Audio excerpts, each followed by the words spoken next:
Les bonnes essences du dieu Pan vont enfin réveiller Zeus. Pan? Comment ça, Pan? Qui c'est celui-là déjà? Dans cette mythologie, aux tenants et aux aboutissants bien plus complexe qu'une idée de rien du tout à la fin. Il paraît que Pan est le fils caché d'un bouc et d'une sorte de nymphe, pas bien à la mode dans les temps derniers sur Gaïa. Ah, une nymphe. Mais c'est quoi une nymphe au fait, me direz-vous? Parce que le seul terme de nymphe me fait penser au chemin de croix de toutes ces chanteuses en train de courir après le premier producteur digne de renom pour se faire entendre de partout. D'où le terme nymphomane. À moins que ce soit nymphette. Ah oui, c'est pas vraiment pareil du coup. Bref, Pan est un de ces êtres hybrides entre la nymphette et le nymphomane géant qui cherche à séduire la nymphette par ses deniers, au lieu de lui montrer sa véritable nature d'homme, qui n'est pas toujours imparfaite à première vue. Il fallait donc que ce cher Pan prenne la position d'une nymphe comme sa mère. Parce que la notion de bouc, là, n'allait pas arranger grand-chose avec Zeus. Vu que les cornes de n'importe quel animal lui ont toujours envoyé son infertilité en matière de première femme à aimer de la sorte. Et oui, Zeus est un amoureux constant de la vie et des femmes. Ça, vous l'aurez compris, à l'instar de tous les détracteurs de sa vision quelque peu fourbe de l'amour traître, lorsqu'il se cache derrière un taureau ou un animal de la sorte, à cornes donc. Pour prouver sa valeur et son sens de l'humanité, en endossant toujours la figure du plus fertile de l'animal, lorsque le taureau lui-même devient course de convoitise face aux démons de la loterie humaine en matière d'attributs dits masculins. Vous voyez duquel je veux parler? Bien sûr que vous avez compris. Allez, ne rougissez pas, mesdames, car ces messieurs sont bien fiers de nous le montrer, lorsque l'amour se transforme en véritable bal de la bonne humeur, sexualisant tout, jusqu'à la coupe de cheveux du dernier athlète à la mode sur Gaïa. Donc, vous aurez compris que Pan tient tous ses attributs de l'amour lui-même. Personnifié en ce bouc valeureux et fier de sa nature de mâle, dominant la femelle de sa stature de fier chevalier du renouveau. Celui par qui la graine du renouveau arrive, de bien entendu. Et qu'il a également tous les attributs de sa mère, la fameuse nymphette, folle amoureuse du grand mâle dominant, pour qu'il l'aide à réussir sa carrière de chanteuse à l'avenir. Ainsi, qui de mieux que Pan pouvait venir parler d'amour à Zeus? Et c'est ce qu'il fit, ce soir-là, en lui parvenant sous forme de songe. Ou plutôt sous forme de rêve quelque peu érotique, à ces instants perdus de volupté et de grâce tout olympienne en retour. Il fallait que Zeus réalise que l'amour avec un grand A ne se trouvait pas dans la cage de l'escalier du restaurant de la malbouffe, mais au centre du grand banquet dédié à son grand retour sur terre. Celui qui allait maintenant se tenir au beau milieu du grand chemin de vie qu'il avait décidé de mener à lui tout seul, dans un lieu, ou plutôt une contrée, qui allait l'accueillir avec émerveillement. Car, avec son drôle de rêve quasi érotique, Zeus avait cru voir sa belle épouse Héra. Celle qu'il trompa allègrement avec toutes les nymphètes, dont celle qui se revendiquait être la mère de Pan, mais dont Zeus n'était pas le père, de bien évidemment. Nous ne sommes pas là dans des histoires de coucherie sans sens, car Zeus choisit toujours son amour du moment pour faire venir au monde une nouvelle idée de richesse humaine à la fin. Ainsi Héra devenait le plus souvent la mère officielle de tous ces dieux olympiens, dont la seule vocation était de remettre de l'ordre dans les méandres de la vie humaine. Et cela sur le socle même de leur grand-mère à tous, eux aussi, qu'était Gaïa. Mais tout cela devenait maintenant bien trop compliqué pour avancer dans les détails. Revenons à Pan, qui désirait tant que sa mère la nymphe lui donne les bons conseils pour réveiller Zeus à sa vraie nature d'homme.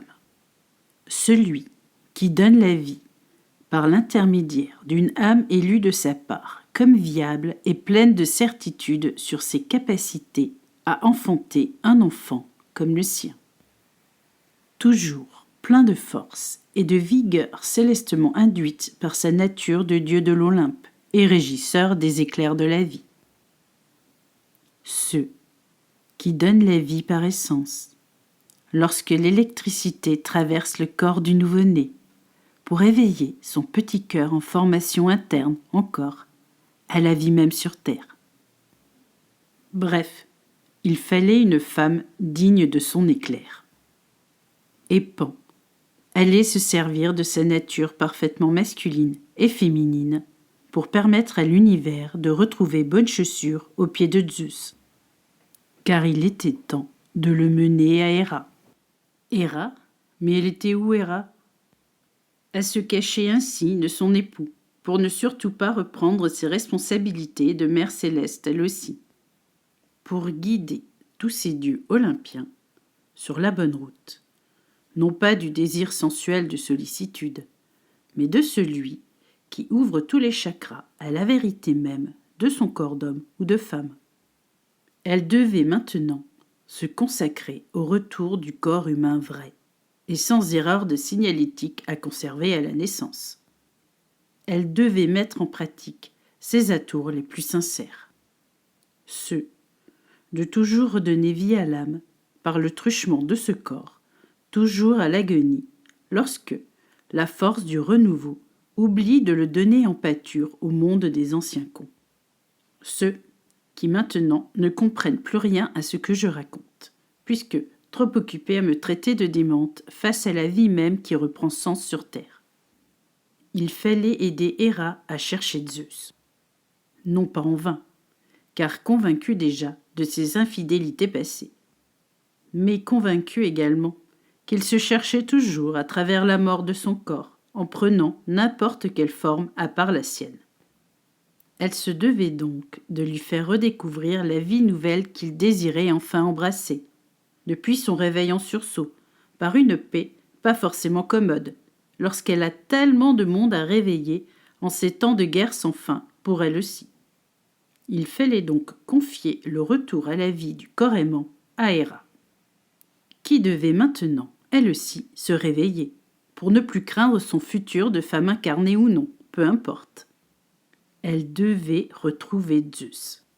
Et pour cela, l'univers allait les éloigner encore un peu plus, pour les rendre si inaccessibles l'un à l'autre, que la vie allait devoir déployer des moyens extraordinaires pour leur faire comprendre que l'univers les voulait réunis.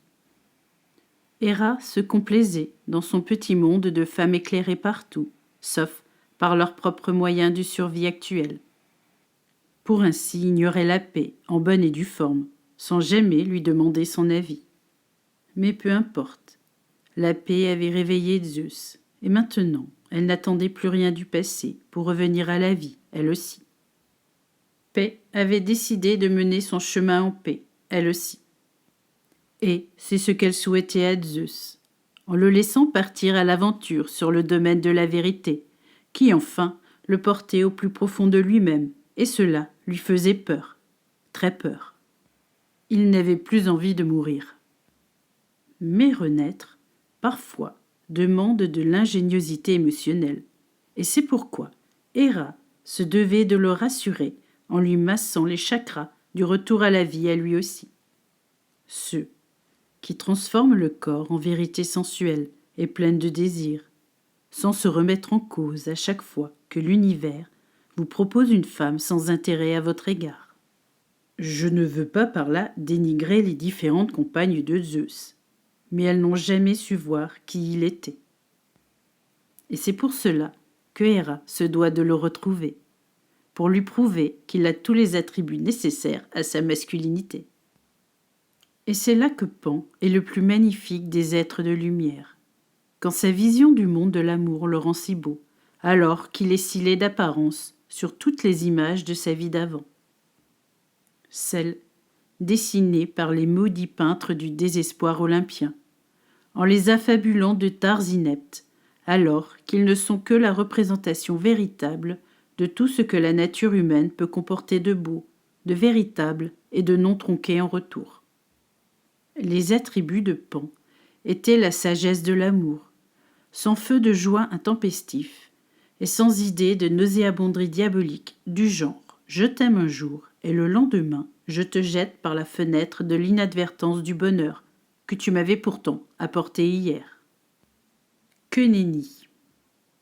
Pan donne la bonne vision du mot amour, contrairement à la mort de ce genre de testament de foi éternelle de l'un envers l'autre, lorsque le mariage devient l'union nécessaire pour faire un prêt ou marquer ainsi sa domination mentale sur l'être aimé. Non, un mariage ne peut pas se faire sans l'intervention de Pan. Il doit toujours donner sa bénédiction au couple, pour ne plus le voir pleurer une séparation pourtant évidente, si l'attribut de l'un n'est pas reconnu de sa juste valeur par l'autre. Car la beauté de la jeunesse se fane assez vite, sauf si elle reste grande dans les chakras de la véritable amitié homme-femme, celle qui tisse les liens de la véritable flamme de vie amoureuse entre les deux. C'est pourquoi Héra devait retrouver Zeus, pour le rendre à nouveau beau à ses yeux et aux yeux de l'humanité, car son corps devenait vieux et flétri, alors qu'il était toujours jeune et beau dans son âme de conquérant valeureux de sens sur Gaïa. Tu dois te rendre à l'évidence, ma très chère comtesse, que Zeus ne peut revenir à la vie complètement sans Héra, me glissa un instant ce fameux Pan à mon oreille droite. Non sans me frôler de sa corne de bouc, un peu rude en affaires, pour montrer qu'il sait bien ce qu'il dit et ce qu'il fait. Moi, je veux bien, lui répondis-je. Mais je ne sais pas bien comment les présenter, ces deux-là.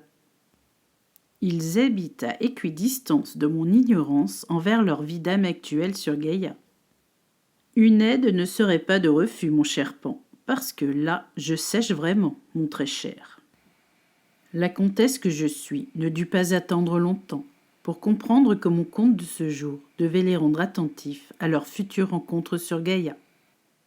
Donc, il paraît, me dit Pan, que Héra se prépare à la vie future en cherchant des Zeus d'ersatz à peu près partout sur Terre, pour maintenant se rendre compte qu'il lui faut le bon, et non plus le bellâtre de passage pour satisfaire ses désirs de femme bien arrivés à terme du renouvellement des expériences sensuelles à la matière, pour maintenant vivre la plénitude du corps enfin retrouvé, lui aussi sur Gaïa.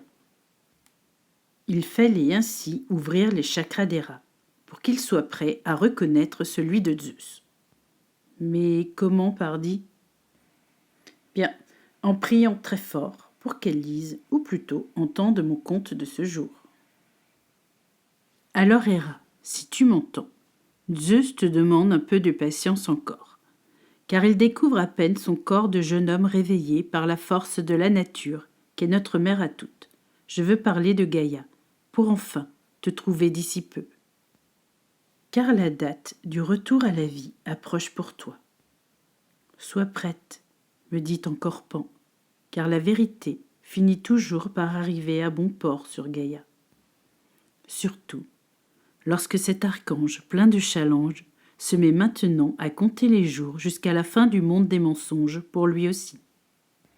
Bref, par là, Pan voulait sûrement nous annoncer son retour à lui.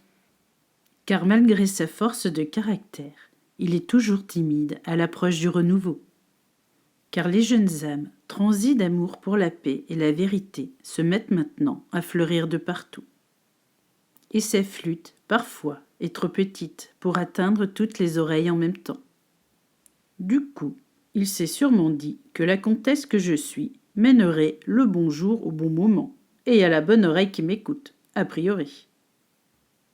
Alors, chers amis, je vous laisse en bonne compagnie, car Héra va bientôt mettre en péril toutes les armées du monde, en réveillant ce que Zeus a de plus précieux.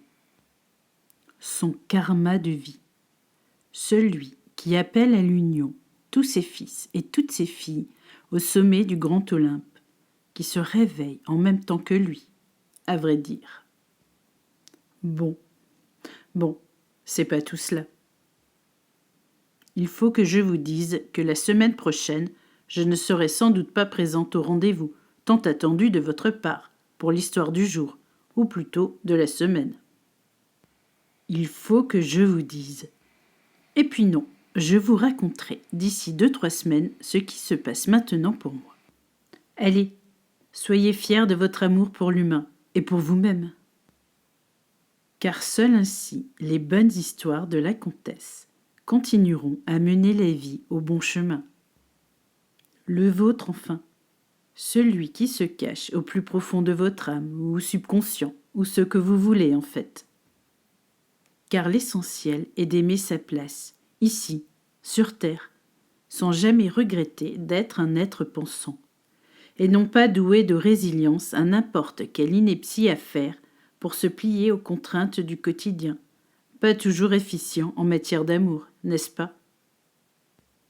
À la semaine qui suivra Pâques, chers amis, avec une nouvelle histoire de comtesse au sommet de sa forme, pardi.